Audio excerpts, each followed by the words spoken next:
Welcome to a Mackenzie Institute Long Talk. If you were still in charge of our relationship with America, largest trading partner, NATO ally, closest neighbor, what would you have your staff tell Americans about the recent Canadian election? Well, of course, I was never really in charge of our relationship with the United States. I was the top official in the foreign ministry dealing with our relationship. I think, and you know, the problem when you talk about the United States, there's so many different faces of the United States in today's world.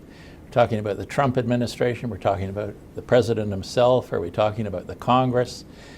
I think one of the things that's been really important in the last few years, and we'd started doing this, you know, a long time ago as well, is working on an advocacy basis with various potential allies in the United States.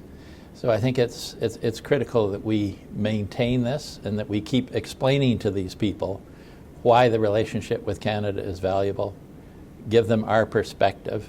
I think basically the message to the United States right now, and our first priority should be trying to get the ratification of the USMCA. Clearly from a trade policy point of view, there's a lot going on in the world, but the number one business for Canada is with the United States and Mexico and the North American environment. We could maybe come back and talk about some of the other opportunities later, but that's critical. So I think we should be making it clear that we are intent on proceeding with the agreement that has been negotiated, the new NAFTA, the Canada-US-Mexico agreement, CUSMA, or what the United States call the USMCA. We want to see that ratified to bring closure to this period of disruption in our trade relations with the United States. You can make some criticisms of this new agreement, but I think it's much better to have an agreement than not to have an agreement. And if the president thinks this new agreement is wonderful, looks a lot like the old agreement, they're not identical, then I think that's a good insurance policy to have that with the United States. So, what do America... But it depends who you're talking to. So we've got, you know, today I believe the chairman of the Ways and Means Committee is in Ottawa, going to be meeting with the Prime Minister and with Chrystia Freeland and others, and I think they're the important point to say is that we're ready. You know, we may have had an election, but we're ready to proceed with ratifying the NAFTA. There's clearly a majority for doing that in the new Parliament. The Conservatives are in favor of it too. The Bloc is in favor of it. The Green Party has said they're in favor of it. So the only question mark really is with the New Democrats. And I happen to think that the New Democrats might want to say they don't like it. But then when they think about the consequences of not having it at all and how many union jobs that would cost in Canada, I think they don't want to be the ones to destroy it. So basically you've got a solid parliament that's going to support this agreement. When you were the senior official and the point person on our relationship with America, you began a process of advocacy and seeking out allies. Who are our allies in America? Well, we've got a lot of allies because when you look at the importance of our trade relationship with the United States, both for us but also for Americans, and I forget the exact figure, but something like 35 states, their first export destination in the world is Canada. The United States sells us more fully manufactured goods than any other country in the world. In fact, more than China, I mean, more than to the European Union, more than to Japan. These are things I think that surprise people. A lot of Americans don't really think about this unless they're reminded of it. So who are our allies? A large number of people in the Congress in both parties, people in the business community, our customers, our suppliers, people in state governments, family contacts, friends.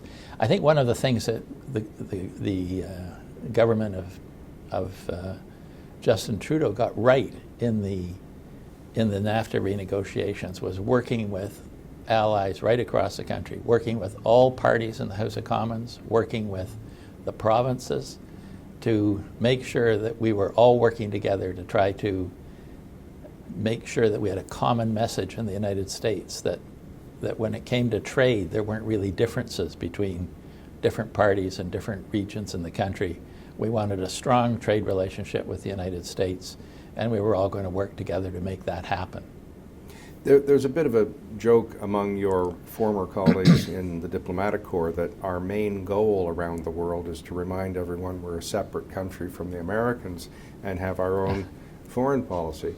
And I'll modify that quip to say, isn't one of the things to remind a lot of our allies in America,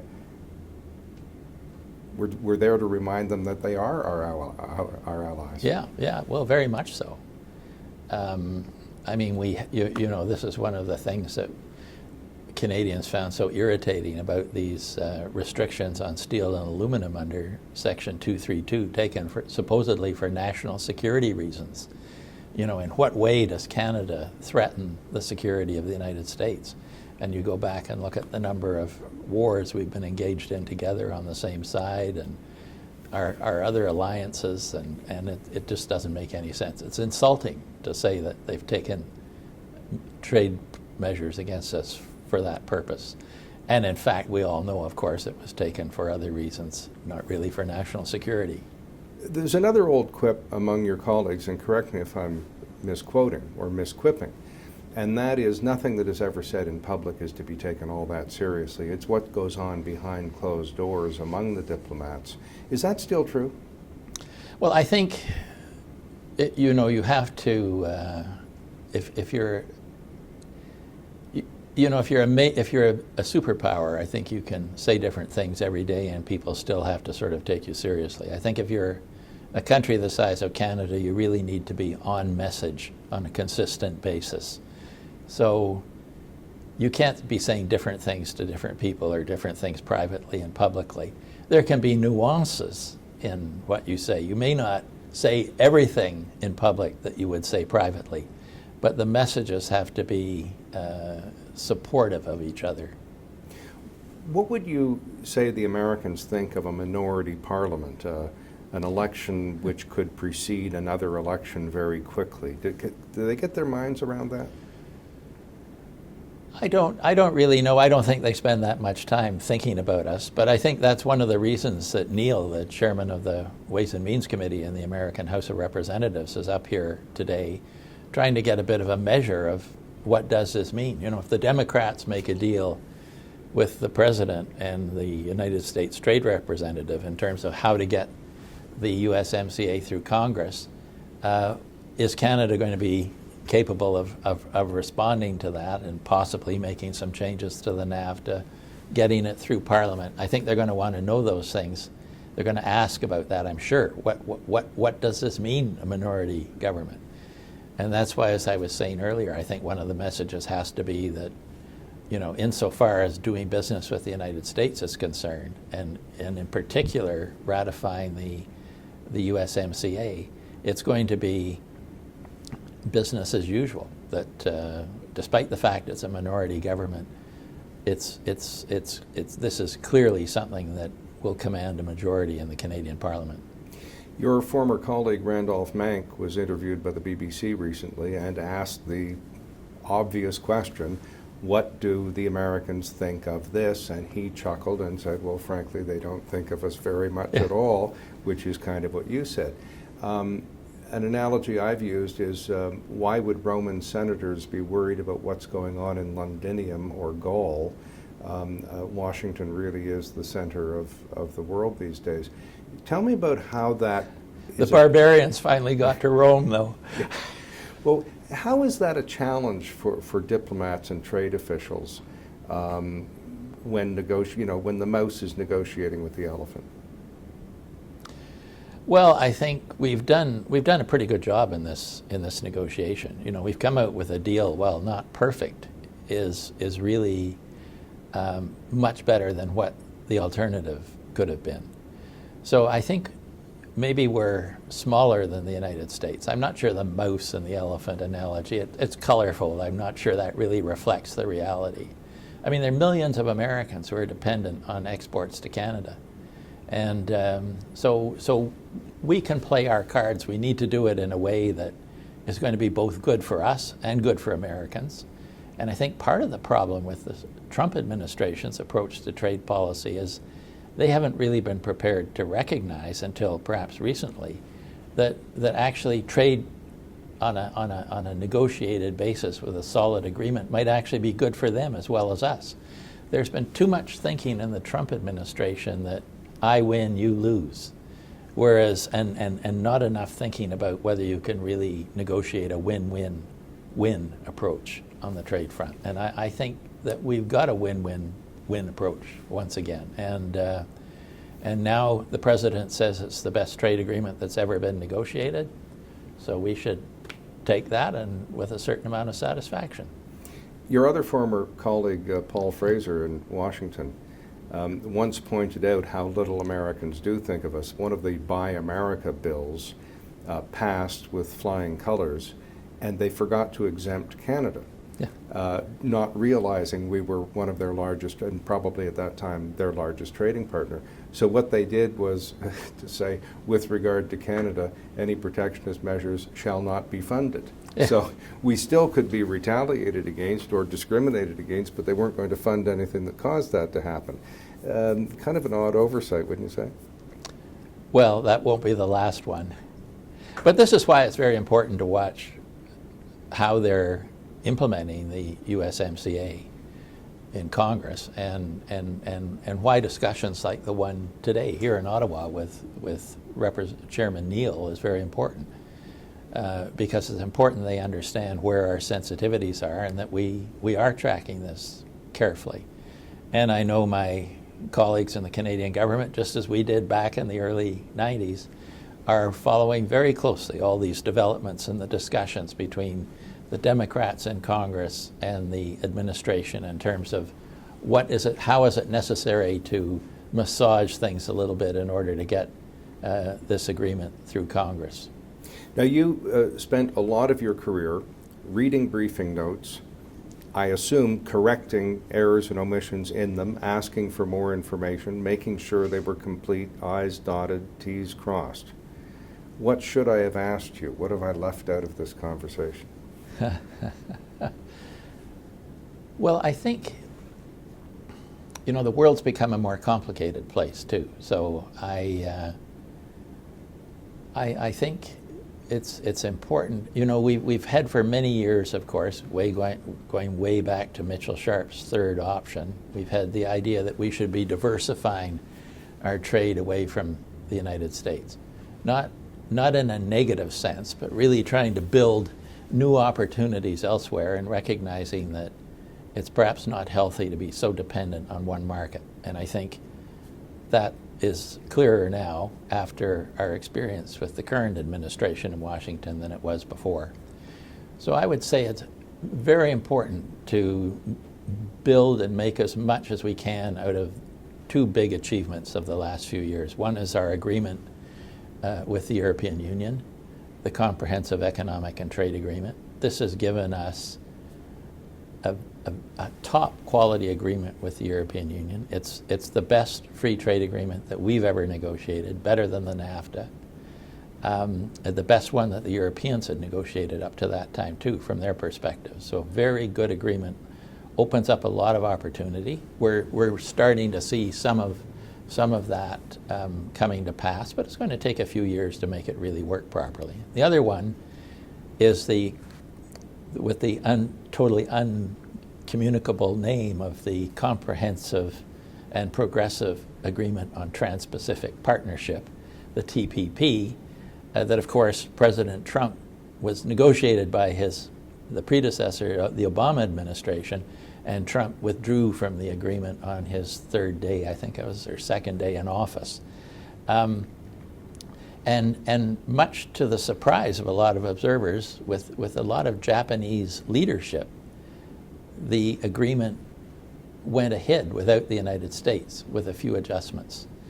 Now, these two agreements are very important for us. I mean, among other things, they provide us with one exception, better access to these markets. So the European Union, and in the case of the TPP, Japan, but also countries like Vietnam and Singapore and a number of other important markets in the Asia Pacific region.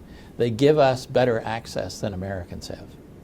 We've never really been in this situation before where we have a lead on the Americans in trying to make progress in terms of securing these markets for Canadian exporters. And I think in terms of the agreement with the European Union, it's looking at what's going on now, it's going to take several years before the United States can think of having an equivalent agreement with the European Union.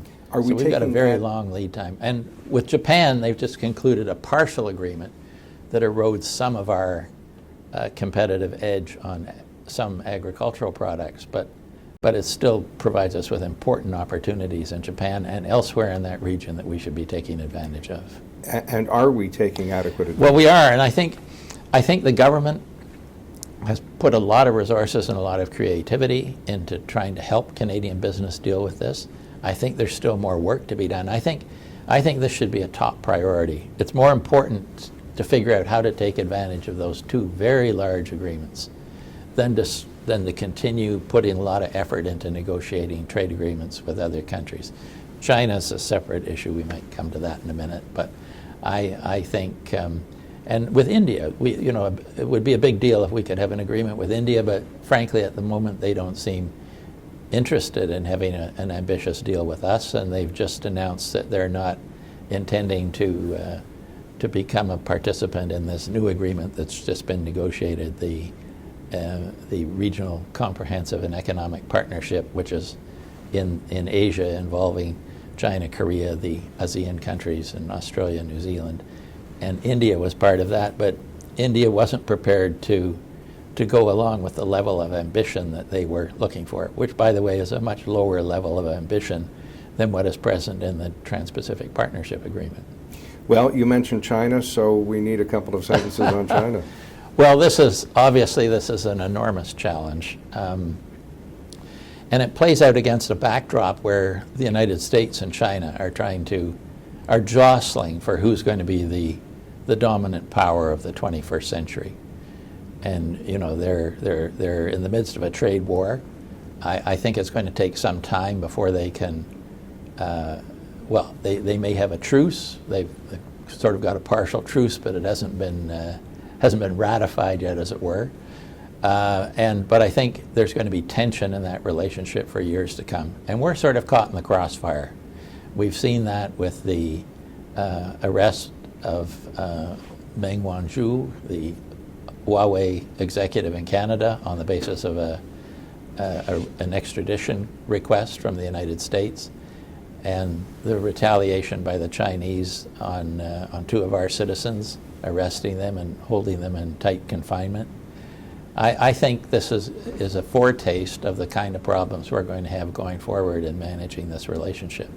But China is our second largest trading partner, way behind the United States, of course. So I think it's important that we figure out a practical way of having a relationship with China that can benefit Canadian exporters and people who want to buy Chinese goods. But it's going to be a difficult and uncertain road.